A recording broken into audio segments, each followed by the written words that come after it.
The Four Nations tournament has ended and the NHL regular season is back in full force, but we are already beginning to see some of the downstream effects of the players who participated in the tournament. It was announced earlier today that Matthew Tkachuk might be out for the remainder of the Florida Panthers season due to an injury he sustained during that gold medal game against Canada, and that's in addition to the other players who suffered injuries at the Four Nations tournament who could keep them out for extended periods of time, like Shea Theodore and Charlie McAvoy. There are also some players like Crosby and Brady Tkachuk who suffered some minor injuries that didn't keep them out of the action for today, but could impact their effectiveness moving forward. And that made me realize something. Almost every team is coming back from the Four Nations tournament a little bit weaker in some way, whether it's having some players who are dinged up, maybe just a little bit fatigued from the extra practices, or just mentally needing some time to get back up to speed because they played a couple of days ago, then had to fly back for a game a day or two later, except for one team, the Washington Capitals. Remember that the Caps didn't have a single player selected to a Four Nations tournament team. And that was a bit controversial because most people thought that Logan Thompson was a snub, but the fact of the matter is that the Caps got every single player basically a week and a half vacation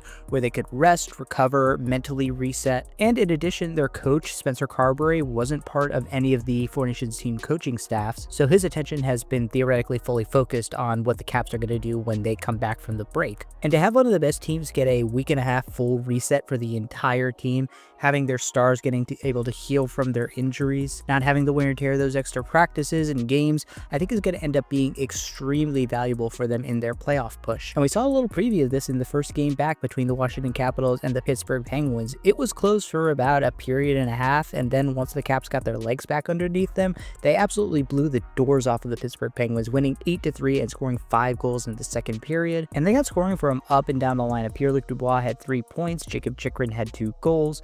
They got goals from guys like Protas, Strome, and Tom Wilson. Ovechkin had 4 shots on goal. Logan Thompson was locked in. And let's be honest here, starting goalie for the Penguins, Alex Nedeljkovic, completely shit the bed. The game got out of hand quickly, but in the question of whether the Caps would come back rusty or rested, it's very clear that they were rusty initially, but came back rested and flying out of the gates. They're still one of the best teams in the NHL, and the fact that they now have a rest advantage over the rest of the league should scare everyone.